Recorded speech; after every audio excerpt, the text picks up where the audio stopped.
I always remember the 90s as being the decade where so many cool things come out every year. We got the GameCube, the Dreamcast, the PlayStation, we got Amigas, Ataris.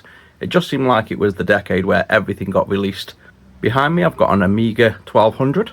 This is already working, but it's come in for preventative maintenance. So it wants capacitors changed before they leak, it's having a few upgrades, and it's having retro brighting to remove this yellowing at the bottom of the case. I'll go through how I test this and prove it's all working first, even though it's come in just for the upgrades, because we still do a full service and make sure everything functions so that we can warranty the work. This is the customer's computer.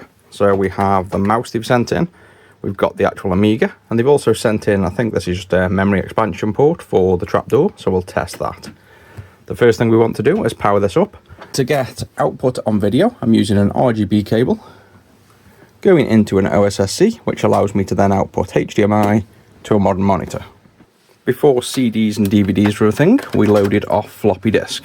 This is the Amiga test kit that we've got on floppy disk. And if we turn on, we've got the power light. And then if we go over to the screen, it boots up at first with a grey screen as it loads the Kickstart ROM, and then it'll start reading off the floppy disk, as you've heard. And now we've got the test kit. So on here, first thing I'll do is test the memory.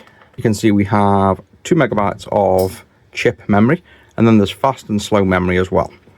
So remember that before we install this expansion port after.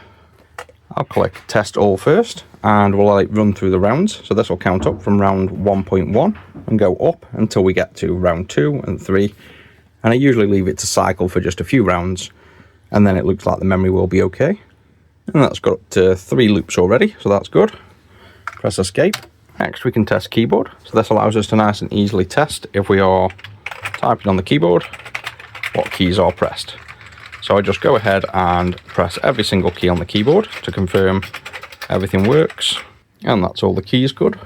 The floppy drive we can test, or we can just load known working games, but you can do head calibration test here, for example, and these should be both 11s.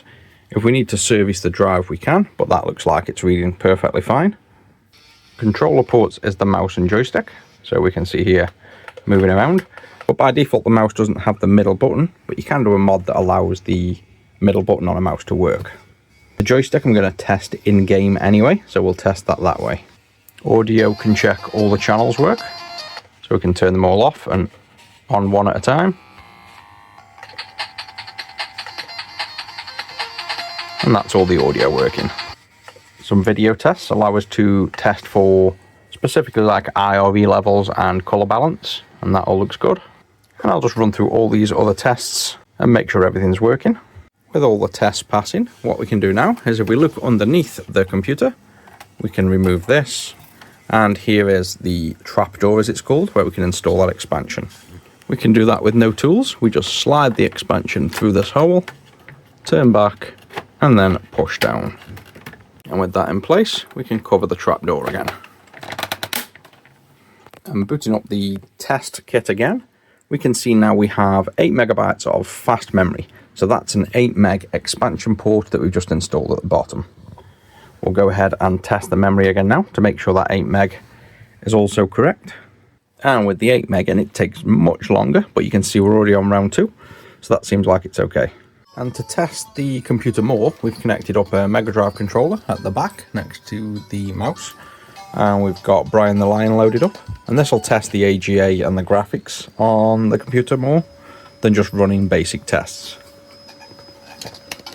And then what we'll do is we'll basically play through this for probably 5 to 10 minutes. Just make sure everything's okay.